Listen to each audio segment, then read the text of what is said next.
আর যদি মনে করি যে না এ অসুস্থ হয়েছে আমি যাবো কেন, আসলে কি আমার মাথা ব্যথা করলে পুরো শরীর অসুস্থ। এজন্য এক মুসলমান অসুস্থ হইলে পুরো বিশ্বের মুসলমান অসুস্থ।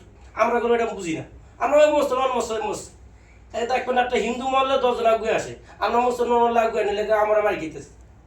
এজন্য আমরা মার খেতেছি।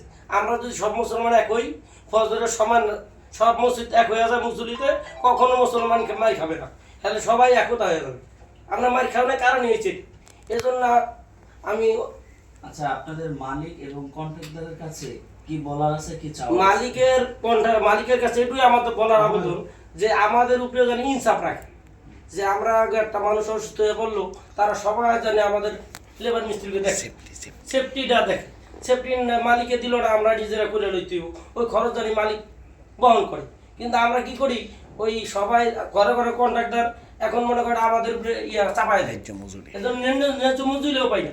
এখন রডের টাকা হয়, সিমেন্টের টাকা হয়, কিন্তু কন্ট্রাক্টরের টাকা হয় না। কন্ট্রাক্টর বছর বছর করে থাকে, কিন্তু সব টাকা হয়, আমাদের কন্ট্রাক্টর টাকা হয় না। এই যে ঈদের সময় সবাই তো আশা করি যে না সবাই টাকা নিয়ে ঈদ করব, কিন্তু আমাদের টাকাটা হয় না, আমাদের টাকাটা তাদের হয় না, টাকা হয় সব টাকা। এজন্য আকুল আবেদন থাকবো আমাদের যে আমাদের উপরে যেন ন্যায্য ইনসাফ রাখে। আসসালামু আলাইকুম।